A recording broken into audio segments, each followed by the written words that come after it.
Et si je te disais que la meilleure vengeance n'a rien à voir avec faire du mal, mais avec devenir quelqu'un que cette personne ne pourra plus jamais atteindre? Elle t'a laissé en pensant qu'elle échangeait de l'or contre quelque chose de mieux. Mais ce qu'elle ne sait pas, c'est que sa décision a été le plus grand cadeau qu'elle ait pu te faire. Pendant qu'elle cherchait du plaisir immédiat, toi, tu as commencé à bâtir un pouvoir silencieux. Ce n'est pas une histoire de rancune, c'est une histoire de renaissance. Aujourd'hui, tu vas découvrir comment te venger sans dire un mot, sans bouger un doigt, simplement en laissant ta transformation parler pour toi. Et crois-moi, le jour viendra où cette personne regrettera amèrement de t'avoir perdu. Avant de commencer, prends un instant et écris en commentaire. Mon changement commence maintenant avec le stoïcisme. Fais-le comme un engagement envers toi-même, un premier pas vers ta meilleure version. Avançons ensemble sur ce chemin. Numéro 1. Le regret arrive toujours, même s'il se fait lent, discret, silencieux. Au début, on dirait que ça ne leur fait rien. Ils marchent avec légèreté, comme si te laisser derrière était la chose la plus naturelle au monde. Ils sourient, ils publient des photos, des citations de développement personnel. Ils essaient de convaincre les autres et surtout eux-mêmes qu'ils ont pris la bonne décision. Mais le regret n'entre pas comme une tempête. Il s'installe, il attend. Il attend que la nouveauté perde de son éclat, que l'euphorie retombe, que la routine s'installe, que les silences deviennent pesants, que les défauts de l'autre apparaissent. Et c'est là que tout commence. Pas avec un cri, mais avec une pensée furtive, un souvenir qui surgit sans prévenir, une chanson, un parfum, une conversation vide qui laisse un arrière-goût amer. Ils commencent à comparer. Ils réalisent que ce qu'ils avaient avec toi était plus profond, plus réel, plus humain. Et ce qu'ils ont maintenant leur semble creux. Ce vide, ce n'est pas un trou béant, bruyant. C'est un vide silencieux. Le genre de vide qu'on ressent quand il manque quelque chose qu'on ne savait même pas qu'on avait besoin. Parfois, ce regret met des semaines, parfois des mois, d'autres fois, des années. Mais s'il y avait chez toi une vraie présence, une authenticité rare, un amour sincère et inconditionnel, alors tu peux en être sûr. Le regret arrivera. Et il ne viendra pas avec des fleurs ni des excuses. Il viendra comme une tempête intérieure, une gêne qu'on ne peut pas expliquer, une question obsédante: pourquoi l'ai-je laissé partir? La conscience humaine a cette façon étrange de punir nos mauvais choix. Celui qui est parti finit par comprendre que le problème, ce n'était pas toi, que sa décision était fondée sur une illusion, un caprice, une envie égoïste. Et maintenant que le temps a apporté de la clarté, ce qu'il ou elle méprisait jadis devient soudain précieux. Ce qui semblait banal devient nostalgique. Cette manière que tu avais d'écouter, de rester présent sans envahir, de prendre soin sans contrôler, d'aimer sans supplier. Ils réalisent que c'est rare. Et en cherchant cela chez d'autres, ils ne le trouvent pas. Le vrai poids du regret, ce n'est pas qu'ils reviennent, c'est qu'ils découvrent qu'ils ne peuvent plus revenir. Ce qu'ils ont abandonné n'attendait pas. Il n'y a plus de place réservée à leur nom. Il y a désormais un silence, pas un silence de vengeance. Un silence ferme, un silence qui dit « c'est fini ». Voilà l'impact réel du regret. Comprendre qu'ils n'ont pas seulement perdu quelqu'un, mais que cette personne n'a plus besoin d'eux. Et toi, tu n'as rien à faire. Tu n'as pas à planifier de vengeance, ni à leur montrer ce qu'ils ont perdu. Ta seule mission, c'est de continuer. Continuer à grandir, continuer à construire ta paix, ta force, ton prochain chapitre. Avant de continuer, si tu n'es pas encore abonné à ma chaîne YouTube, je t'invite à le faire dès maintenant. En t'abonnant, tu seras informé de toutes mes nouvelles vidéos, ce qui te permettra de ne rien manquer de contenu précieux. Le vrai pouvoir, c'est de ne pas regarder en arrière, de ne pas leur laisser emporter ton énergie, ta dignité, ton présent. Le regret est un fardeau lourd, mais ce n'est pas le tien. C'est le leur. Toi, assure-toi seulement de ne plus être là lorsqu'ils décideront de revenir. Tu mérites quelqu'un qui n'a pas besoin de te perdre pour réaliser ta valeur. Quelqu'un qui ne doute pas, qui ne te compare pas, qui ne fuit pas à la moindre difficulté. Parce que tu n'es pas une répétition générale. Tu es une histoire vraie, une histoire rare, une histoire précieuse. Et celui ou celle qui n'a pas su la lire en temps voulu devra apprendre la leçon, mais en ton absence. Il est possible que ce qu'on croit être une amélioration ne soit en réalité qu'une distraction, une illusion fragile, superficielle, vide. Ce qui semble séduisant au début n'a souvent pas encore révélé son véritable visage. Au commencement, tout ce qui est nouveau a un charme particulier, car cela n'a pas encore été mis à l'épreuve, n'a pas encore montré son vrai caractère. Mais lorsque le temps retire le maquillage de la nouveauté, c'est là que la vérité apparaît. Et avec elle, le regret commence lentement à s'installer. Celui ou celle qui t'a quitté en pensant que tu étais remplaçable n'a jamais compris que ta valeur ne résidait pas dans ce qui est visible ou immédiat, mais dans la profondeur, dans ce que tu as construit avec patience, dans ce que tu as offert sans condition. Remplacer cela par l'inconnu, c'est une prise de risque, car lorsqu'on choisit quelqu'un par émotion et non par véritable connexion, ce que l'on obtient, c'est du divertissement, pas un lien réel. Et quand ce divertissement s'épuise, quand la nouveauté devient routine, c'est à ce moment-là que tu reviens à leur esprit. C'est alors qu'ils comparent ce qu'ils ont aujourd'hui à ce qu'ils ont jadis méprisé. Mais toi, tu n'es plus là. Tu n'es plus là pour expliquer, pour justifier, pour te battre. Il ne reste que ton absence. Une absence qui maintenant pèse, alors qu'autrefois, elle était ignorée. Beaucoup pensent que le nouveau va réparer ce qu'ils n'ont pas su préserver. Qu'un nouveau visage, une nouvelle histoire, remplira le vide qu'ils ont eux-mêmes créé en partant. Mais la vérité, c'est que le problème ne venait pas de toi.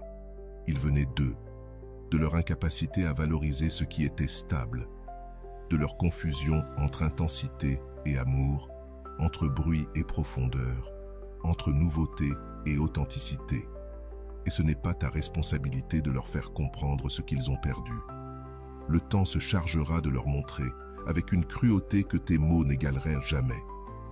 Il y a une immense puissance dans le fait de ne pas chercher à rivaliser avec la personne qui t'a remplacé. Ne pas montrer de jalousie, ne pas réclamer. Car dans ce silence se cache ta force. Lorsque tu ne cours pas après, que tu ne mendis pas d'explications, que tu ne cherches pas à prouver ta valeur, tout change. La perception de l'autre commence à se transformer. Celui ou celle qui te croyait acquis, prévisible, toujours disponible, commence à regretter justement cette stabilité qu'il ou elle avait ignorée. Ta sérénité, ta loyauté silencieuse. Ce qui semblait ennuyeux à leurs yeux était en réalité une maturité émotionnelle. Ce qui paraissait routinier était la base d'un amour authentique. Et ce qu'ils prenaient pour un manque d'émotion était en vérité la sécurité d'une personne réellement présente. L'erreur de ceux qui partent à la recherche de ce qu'ils croient être plus vert, c'est qu'ils oublient que même le plus beau des jardins doit être entretenu.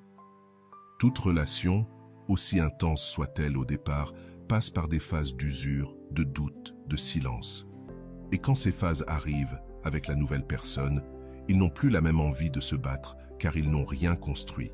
Aucune racine, aucune blessure partagée. Ils n'ont fait que chercher un plaisir immédiat. Et ça, à long terme, ne soutient rien. Alors ils repensent à toi, ils t'idéalisent. Mais toi, tu n'es plus là.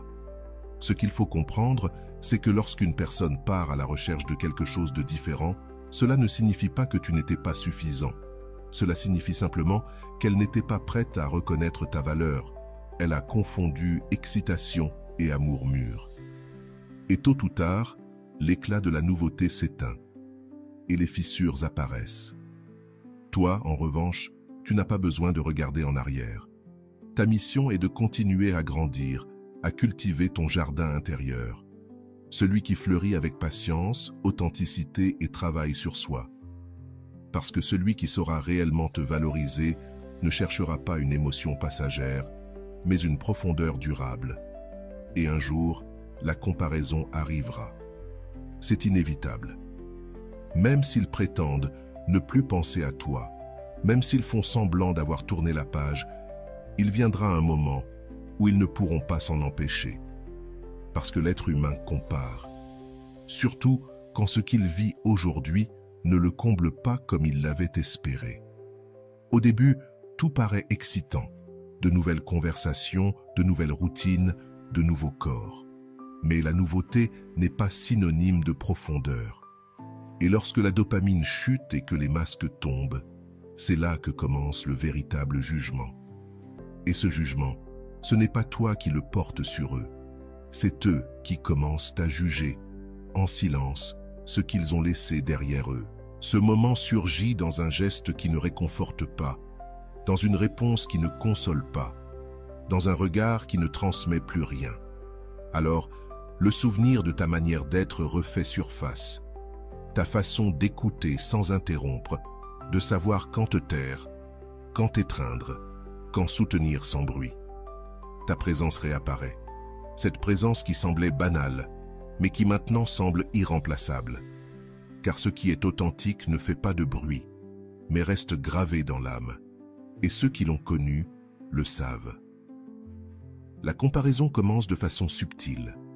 Une phrase qui ne provoque pas la même émotion, un silence devenu inconfortable, une attitude qui crée du malaise au lieu de la paix. Et là, inévitablement, ils commencent à se demander s'ils ont vraiment fait le bon choix. Car avec toi, tout n'était pas parfait, mais c'était réel. Et dans leur nouvelle histoire, tout paraît plus superficiel, instable, forcé. Le premier éclat disparaît, et il ne reste que l'ombre de ce que tu étais, présente dans chaque manque, dans chaque moment de déconnexion. Beaucoup pensent que si la personne est avec quelqu'un d'autre, c'est qu'elle t'a oublié. Mais ce n'est pas toujours le cas. Parfois, elle essaie simplement de combler un vide. Mais ce vide, c'est toi qui l'as laissé. Et toi, tu n'étais pas juste une compagnie.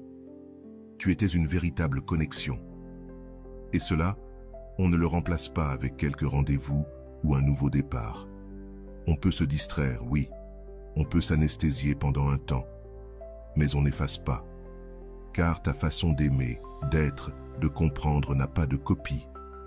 Celui qui s'éloigne de quelque chose de vrai pour courir après une émotion passagère finit toujours par être confronté à sa propre contradiction.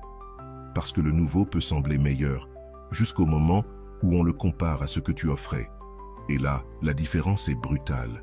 Ils découvrent alors que ce n'était pas ton absence qui pesait, mais tout ce que ta présence représentait. Que ce n'était pas toi qui ne les comblais pas, mais eux qui ne savaient pas apprécier. Et cette prise de conscience ne vient pas dans les applaudissements. Elle surgit dans la frustration de ne pas pouvoir revenir en arrière, dans la douleur de constater que tu n'es plus disponible, dans le regret de réaliser que ce qu'ils ont laissé derrière eux valait bien plus que ce qu'ils ont aujourd'hui. Mais tu n'as rien à faire pour que cela arrive. Tu n'as pas besoin d'envoyer des messages indirects, ni de montrer à quel point tu as évolué. Tu n'as pas besoin de prouver ta valeur. Tu dois juste continuer à avancer. Parce que celui ou celle qui t'a quitté a déjà fait un choix. Et ce choix, avec le temps, devient un miroir. Un miroir qui ne reflète pas ce que tu as mal fait, mais ce qu'ils n'ont pas su préserver. Et ce qu'ils voient dans ce miroir ne leur plaît pas toujours. Le problème, ce n'était pas que tu n'étais pas assez. Le problème, c'est qu'ils n'étaient pas prêts pour quelque chose de vrai. Et cette comparaison leur fait mal. Non pas parce que tu étais parfait, mais parce qu'ils comprennent enfin que ce que tu leur apportais ne se trouve pas n'importe où. Ta loyauté, ta façon de prendre soin, ton énergie sont rares. Même s'ils sourient sur les photos, même s'ils essaient de bâtir une nouvelle histoire, certaines choses que tu faisais ressentir ne se répètent pas. Et cet écho, ce vide, devient de plus en plus évident à chaque tentative de remplacement. Enfin, souviens-toi, le silence et le détachement sont puissants. Tu n'as pas à supplier ni à courir après ceux qui t'ont quitté. Le vrai pouvoir réside dans le silence. Pas dans les mots criés avec désespoir. Pas dans les messages interminables tentant d'expliquer ta valeur. Pas dans les supplications déguisées en excuses. Le vrai pouvoir réside dans l'absence consciente, dans le détachement élégant, dans la capacité à ne pas réagir quand quelqu'un revient avec des miettes. Oui, parfois ils reviennent, mais pas parce qu'ils ont compris ta valeur, plutôt parce qu'ils ressentent le manque de ce que tu leur donnais. Et c'est là que tu dois être plus fort, car le silence bien utilisé n'est pas du vide. C'est un message clair. Je ne suis plus disponible pour ce qui ne m'a pas mérité. Tu n'as pas à mendier l'amour. Tu n'as pas à justifier ta douleur. Tu n'as pas à expliquer à celui ou celle qui est parti combien tu vaux. Celui qui t'a quitté l'a fait en pleine conscience. Personne ne part par accident. Personne ne t'ignore par inadvertance. Chaque éloignement porte en lui une décision. Et si quelqu'un a décidé de te perdre, alors qu'il vit avec les conséquences, il a choisi les conséquences. Alors, quand il revient avec des signaux flous, avec un « comment tu vas ?» déguisé en intérêt, ton silence doit parler pour toi. Parce que tu n'es pas là pour être une option. Tu n'es pas là pour combler les vides des autres. Quand leur nouvelle décision échoue, chaque fois que tu te tais, que tu ne réagis pas, que tu ne cèdes pas à l'envie d'avoir une explication, tu construis ta force. Tu envoies le message le plus clair qui soit. Ta dignité n'est pas à vendre. Et pour celui ou celle qui s'attendait à te voir supplier ou tenter de recoller les morceaux, c'est une claque de réalité. Ils sont habitués à ce qu'on les supplie, à ce que l'autre leur demande une seconde chance. Mais quand toi, tu choisis de ne rien faire, de continuer à avancer sans te retourner, le poids du rejet change de camp. Le pouvoir revient à toi. Le détachement n'est pas une froide indifférence, c'est du respect. Du respect pour toi-même. C'est comprendre que tu ne peux pas contrôler les actes des autres, mais tu peux choisir comment tu y réagis. C'est te regarder avec honnêteté et décider que tu ne sacrifieras plus jamais ta paix pour quelqu'un qui n'a pas su te soutenir. Que tu ne t'épuiseras plus à convaincre celui qui t'a mis en doute. Parce que quand tu supplies, tu perds plus que ta dignité. Tu perds ton énergie, ta clarté, ton temps. Un temps que tu pourrais utiliser pour guérir. Laisse ton silence leur enseigner ce que tes mots n'ont jamais réussi à leur faire comprendre. Laisse ton absence leur révéler le vide réel. Car lorsqu'ils t'avaient, ils ne le voyaient pas. Ils pensaient que ton engagement était un dû, que ta présence était garantie. Mais une fois que tu n'es plus là, quand tu ne réponds plus, quand tu n'es plus en jeu, ils commencent à ressentir ce que toi tu as ressenti. Et c'est là qu'ils comprennent vraiment le mal qu'ils ont causé. Non pas par culpabilité, mais par contraste. Parce que l'indifférence fait plus mal que n'importe quel reproche. Tu n'es pas ici pour devenir un jeu émotionnel. Tu es ici pour grandir, pour te renforcer, pour t'entourer de personnes qui te choisissent, sans hésitation, sans condition, sans jeu. Ne retourne pas là où on t'a brisé simplement parce que la nostalgie vient te visiter la nuit. Ne réponds pas à ce message qui ne cherche qu'à flatter son ego. Rappelle-toi, celui qui te valorise vraiment ne te perd pas, et celui qui t'a perdu devra maintenant affronter l'écho de ton silence. Tu mérites un amour que tu n'auras jamais à mendier. Tu mérites un respect que tu n'auras jamais à réclamer. Tu mérites une présence authentique, pas des attentions intermittentes. Et c'est ça, ta mission maintenant. Ne plus jamais permettre à qui que ce soit de te placer dans une position où tu dois te demander si tu en vaux la peine. Tu vaux la peine, pas parce que tu le dis, mais parce que tu le montres. Par tes limites, par ton autodiscipline, par ta décision de ne pas revenir là où tu n'étais pas une priorité. Chapitre suivant. Le piège de la dopamine. La dopamine et l'euphorie du début sont trompeuses. Le véritable amour est profond et durable. Cette étincelle que tu ressens au début, ce n'est pas de l'amour, c'est de la dopamine. C'est cette substance que ton cerveau libère quand tout est nouveau, excitant, imprévisible. Elle te fait croire que cette personne est différente, que cette fois, ce sera différent. Que ce que tu ressens maintenant est plus fort que jamais.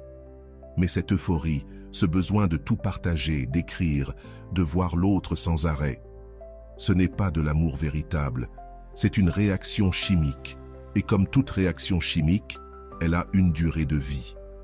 Elle monte vite, te consume, puis disparaît. C'est à ce moment-là que beaucoup se trompent. Quand la dopamine redescend, quand la magie du début s'éteint un peu, ils pensent que l'amour est mort. Que s'ils ne ressentent plus cette urgence ou cette adrénaline, c'est que la connexion est perdue. Et alors, ils cherchent une autre source d'émotion. Ils changent de personne, de scénario, croyant revivre cette première étincelle. Mais ce qu'ils ne comprennent pas, c'est que l'amour véritable ne vit pas dans l'explosion du début. Il vit dans la paix qui vient après. Le véritable amour ne crie pas, ne promet pas l'éternité au premier regard. Il se révèle avec le temps. Quand tu n'as plus besoin de séduire, quand tu te montres avec tes blessures, tes silences, tes contradictions, quand tu restes, même quand l'émotion s'estompe, quand tu choisis cette personne, non pas pour ce qu'elle te fait ressentir au sommet, mais pour la manière dont elle t'accompagne, quand tu es au plus bas. Et ça, ce n'est pas de la dopamine, c'est de l'amour. Beaucoup ne rencontrent jamais le véritable amour, parce qu'ils abandonnent au moment où l'euphorie disparaît. Ils s'ennuient, ils confondent la paix avec la routine, la stabilité avec la monotonie. Mais c'est précisément là que commence la profondeur. C'est là que se construit la confiance, le respect, la véritable complicité. Là où tu n'aimes plus juste pour ce que l'autre te fait ressentir, mais pour qui il est, pour sa pensée, pour sa façon de te soutenir quand tout s'écroule autour de toi. La dopamine te fait vouloir plus, elle t'accroche, mais elle te rend aussi dépendant à la nouveauté. Et le problème, c'est que lorsque tu es accro au nouveau, tu n'apprends jamais à apprécier ce qui a vraiment de la valeur. Tu ne restes jamais assez longtemps pour voir fleurir le vrai. Tu passes d'une émotion à l'autre, d'une relation à l'autre, mais il te manque toujours quelque chose. Tu es toujours vide, car ce que tu cherches n'est pas à l'extérieur. C'est dans ta capacité à rester, à t'engager, à traverser la vallée quand la montagne russe est terminée. Chapitre final. Ceux qui fuient ne sont pas guéris. Et voici la vérité la plus dure. Certaines personnes t'ont quitté non pas parce que tu ne valais pas, mais parce que leur cerveau avait besoin d'un autre pic de dopamine, parce qu'elles ont confondu ta paix avec de l'ennui, parce qu'elles n'ont pas su faire la différence entre intensité et profondeur.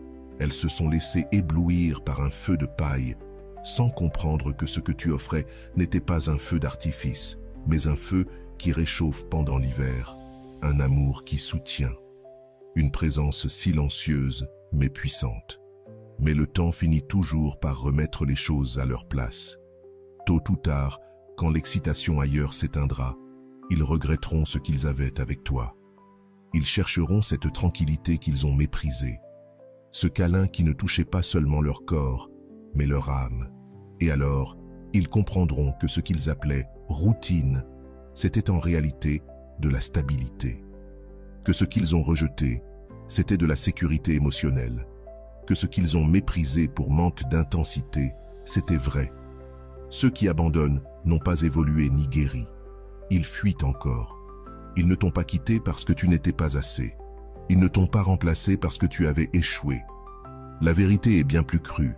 Ils t'ont quitté parce qu'ils ne savaient pas faire face à eux-mêmes, parce qu'ils n'ont pas fait le travail intérieur. Et quand on est rempli de blessures non guéries, de schémas non questionnés, la seule chose qu'on sait faire, c'est fuir. Changer de visage, changer d'histoire, pensant ainsi échapper à soi-même. Mais où qu'ils aillent, ils se retrouvent toujours avec leurs peurs, leurs insécurités, leurs contradictions. Le problème n'était pas toi, c'était eux. Tu n'es pas responsable de leur fuite. Tu n'as pas à porter le poids de leur immaturité émotionnelle. Tu n'as pas à te demander encore et encore ce que tu as mal fait, parce qu'il ne s'agissait pas de ce que tu donnais, il s'agissait de ce qu'ils étaient incapables de recevoir. Certains cœurs ne savent pas accueillir un amour réel. Ils trouvent la stabilité trop lourde, la profondeur trop inconfortable, parce qu'elle les confronte. elle leur demande de se regarder en face. Alors ils courent vers ce qui est léger, superficiel, facile. Ce n'est pas de l'amour qu'ils cherchent. C'est une échappatoire, une distraction. Ce bref instant où ils croient que tout recommence à zéro, mais l'âme n'oublie pas. Et la douleur non travaillée se répète, alors, tôt ou tard, ils trébuchent à nouveau, sur les mêmes émotions, les mêmes vides, les mêmes réactions. Le vide, les mêmes réactions que l'on croyait avoir laissées derrière. Tout revient lorsqu'on n'a pas fait le travail intérieur.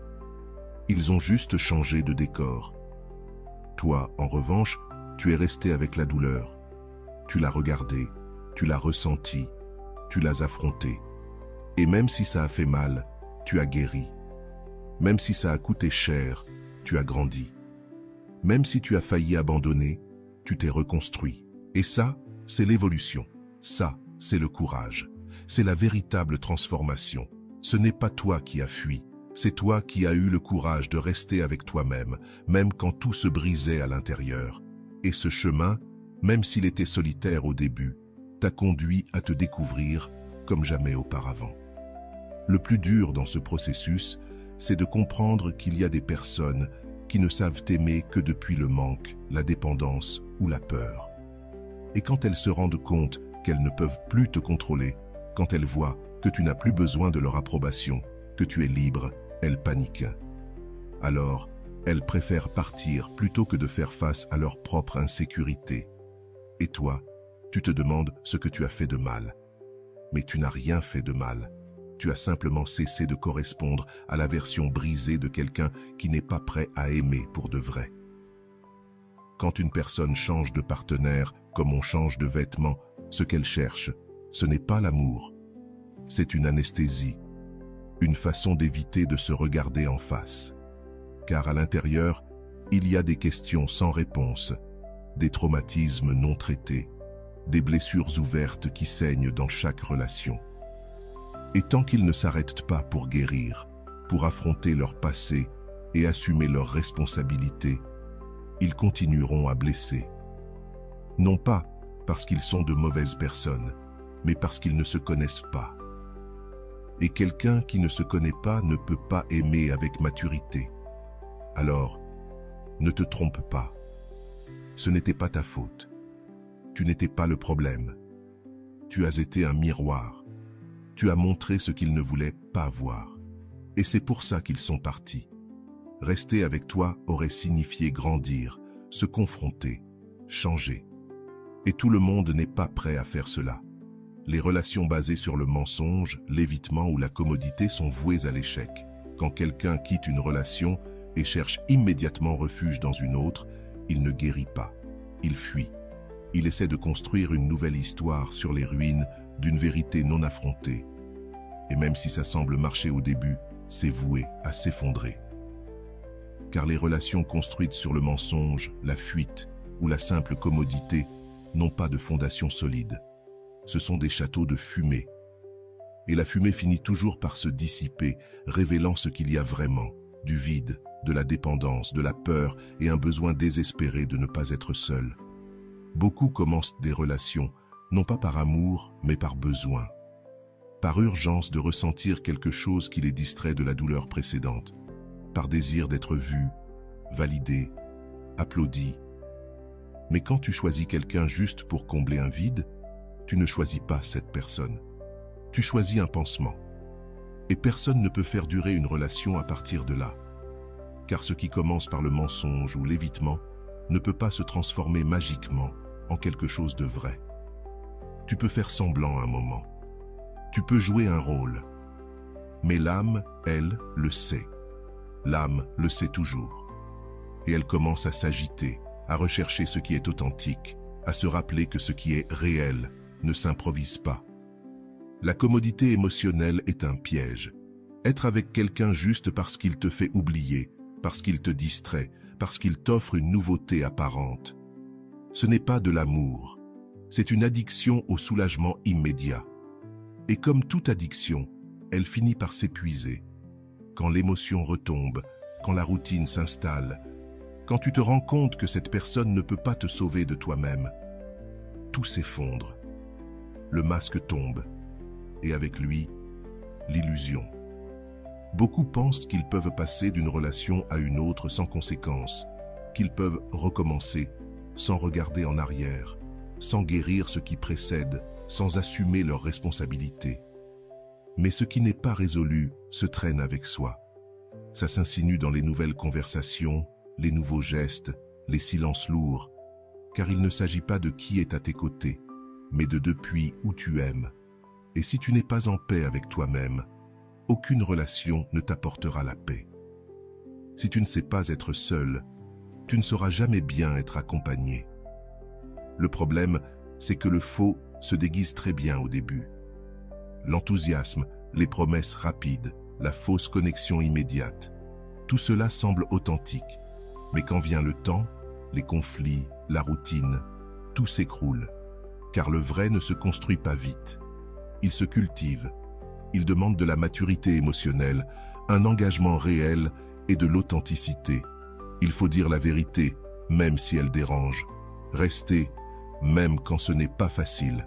Choisir, chaque jour, même quand il n'y a plus de feu d'artifice. Une relation fondée sur l'évitement, le mensonge ou le confort temporaire ne fait pas que s'effondrer. Elle laisse des blessures plus profondes que la précédente. Parce qu'elle ne te détruit pas seulement toi, elle détruit aussi celui ou celle qui a été utilisé comme refuge. Oui, ça arrive aussi. Des personnes utilisées comme réconfort émotionnel, comme pont pour oublier quelqu'un d'autre. Et ça aussi, c'est une forme de violence. Parce que personne ne mérite d'être choisi uniquement parce qu'un autre ne sait pas rester seul. Alors, quand tu vois quelqu'un qui t'a quitté et commence quelque chose de nouveau trop rapidement, ne pense pas que tu as perdu. Ne crois pas que ce que tu avais a été remplacé par mieux. Dis-toi que, probablement, cette nouvelle histoire est un effort désespéré pour fuir son propre reflet, pour échapper à ses décisions mal prises, pour construire sur un terrain fragile. Et ça, ce n'est pas un signe d'évolution. C'est un signe de douleur non guérie. Et la douleur non guérie revient toujours. Toi, en revanche, tu as l'opportunité de faire les choses autrement. De guérir avant de recommencer. De rester avec toi jusqu'à ce que tu sois prêt à aimer vraiment. Parce qu'aimer depuis le manque ne fait que générer plus de manque. Tandis qu'aimer depuis la vérité, même si c'est plus difficile au début, construit des relations solides, durables, profondes, qui ne s'effondrent pas au premier coup de vent. Il ne se plie plus à des excuses tardives, ni à des promesses recyclées. Ce qu'ils ne comprennent pas, c'est que chaque pas que tu fais vers ta meilleure version les éloigne davantage de toute possibilité de retour. Car tu n'es plus prêt à aimer depuis le manque. Tu n'acceptes plus moins que ce que tu mérites. Tu ne t'identifies plus à celui ou celle que tu étais quand tu les attendais. Aujourd'hui, ton temps a plus de valeur. Ta paix a plus de valeur. Ton énergie est sacrée. Et cela fait de toi quelqu'un d'irremplaçable. Peut-être qu'un jour ils reviendront, peut-être avec un « j'ai changé », un « tu me manques », un « je me rends compte de ce que j'ai perdu ». Mais il ne s'agit plus d'eux, il s'agit de toi, de tout ce que tu as traversé pour arriver là où tu es, de toutes ces fois où tu t'es relevé sans que personne ne le remarque, de la manière dont tu as appris à guérir sans fermer ton cœur, de la façon dont tu as choisi de ne pas devenir amer, mais plus sage. Et ça n'a pas de prix. Ils sont restés avec la version de toi qui doutait, qui se brisait, qui espérait. Mais aujourd'hui, tu es une personne nouvelle. Et cette personne n'est plus compatible avec leur passé. Parce que ton évolution ne s'arrête pas à cause des nostalgies des autres. Ton ascension ne fait pas d'exception pour ceux qui n'ont pas su rester. Et peu importe à quel point ils essaieront, peu importe combien de fois ils frapperont à ta porte, ce n'est plus leur place, car tu n'appartiens plus à cet endroit. Et cela, même si tu ne le dis pas, même si tu ne le cries pas, se voit dans ton regard, dans ton silence, dans la sérénité avec laquelle tu avances. Celui qui se transforme n'a plus besoin de prouver quoi que ce soit. Il vit. Et cela suffit. Celui qui grandit réellement n'attend ni vengeance, ni reconnaissance, ni explication. Il comprend simplement que fermer un cycle est aussi un acte d'amour-propre. Alors si un jour tu as douté de toi parce qu'on t'a laissé, si tu as cru que tu avais tout perdu, souviens-toi de ceci. Tu n'as perdu qu'une ancienne version de toi. En revanche, tu as gagné celui ou celle que tu es aujourd'hui. Et cela, ça ne se négocie pas. Car ton nouveau toi ne retourne jamais là où son âme a été brisée. Ton nouveau toi, choisi en pleine conscience, aime dans la plénitude et marche avec assurance. Et quand quelqu'un tente de revenir vers une version de toi qui n'existe plus, il ne trouve qu'une porte fermée et une vie en pleine expansion. Le temps est un juge implacable qui finit toujours par révéler la vérité et rétablir l'équilibre. Peut-être qu'aujourd'hui, il semble que celui qui est parti est plus heureux, qu'il sourit plus, qu'il vit avec plus de liberté, qu'il a trouvé ce qu'il cherchait. Tu le vois peut-être avec une autre personne, profitant du renouveau, affichant un bonheur visible partout. Et oui, ça fait mal, parce que de ton côté, où tu es encore en train de guérir, où tu te souviens encore, on dirait que tout lui réussit, pendant que toi, tu te reconstruis en silence. Mais ne te trompe pas. Le temps, même s'il garde le silence, n'oublie jamais. Le temps est ce juge qui n'a pas besoin de témoins ni d'arguments. Il attend, et dans son attente, il remet chacun à sa place. L'euphorie passe. Ce qui brille intensément aujourd'hui commence à s'éteindre avec les jours. Le neuf devient quotidien. Ce qui faisait vibrer devient prévisible. Et c'est à ce moment-là que la vérité se dévoile. Quand il n'y a plus de filtre, plus d'adrénaline, plus d'hormones pour brouiller le jugement, la réalité s'impose, nue, crue, implacable. Et alors, ce que tu étais, ce que tu offrais, ce que tu représentais, commence à peser. Pendant que tu te reconstruisais, eux jouaient à recommencer. Mais le temps, sage comme il est, laisse les décisions parler. Il laisse le silence s'exprimer, les absences résonner, les souvenirs surgir là où on ne les attendait pas. Et c'est là que l'on commence à sentir ce qui a été perdu. Là où il n'y a plus de substitut qui comble le vide, plus d'émotions qui justifient le choix. Le temps montre que ce qui paraissait une victoire était en réalité une fuite, que ce qui semblait être un progrès n'était qu'un déguisement, et que ce qui paraissait de l'amour n'était qu'une illusion. Tu n'as rien à prouver. Tu n'as pas besoin d'exposer tes avancées ni de crier tes réussites. Ta meilleure réponse, c'est la patience. Parce que tout ce qui est construit dans la vérité finit toujours par fleurir, même si cela prend du temps. Et tout ce qui est bâti sur l'impulsion et le besoin de combler un vide finit toujours par s'écrouler. Peut-être pas aujourd'hui, peut-être pas demain, mais ça s'effondre. Car ce qui n'a pas de racines ne survit jamais aux tempêtes.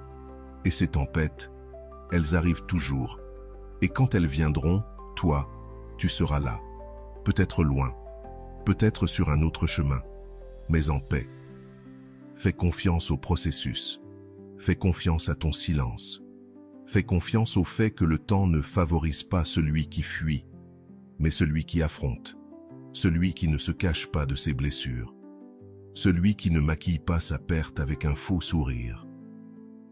Toi, tu as eu le courage de rester, même quand tout faisait mal, de traverser la solitude, de regarder tes vides en face. Et ce courage-là n'est jamais oublié. La vie le récompense. Peut-être pas comme tu l'attendais, mais avec quelque chose de bien plus grand, l'équilibre.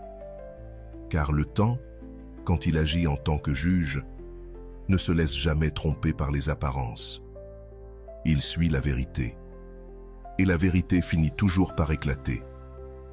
Celui qui t'a quitté en croyant qu'il avait gagné, en pensant qu'il pouvait facilement te remplacer, devra affronter son propre reflet. Un miroir dans lequel tu n'es plus, où tu ne réponds plus, où tu ne donnes plus ce que tu offrais jadis sans compter. Et ce reflet, ce sera sa sentence, parce qu'il réalisera qu'il a tout perdu pour une émotion passagère, que ce qui avait de la valeur n'était pas ce qui était neuf, mais ce qu'il avait déjà. Mais à ce moment-là, il sera trop tard. Parce que toi, tu auras compris ce que tu vaux. Et quand on comprend ça, on ne m'en dit plus jamais ce qu'on mérite. Alors, ne désespère pas. Ne te compare pas. Ne regarde pas ses réseaux, ni ses sourires forcés. Laisse le temps faire son travail. Laisse-le replacer chaque pièce à sa juste place. Parce qu'il le fait toujours. Et quand ce jour arrivera, tu n'auras besoin ni d'applaudissements, ni de validation.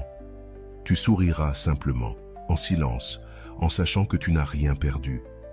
Que ce qui ressemblait à une perte était en fait une redirection.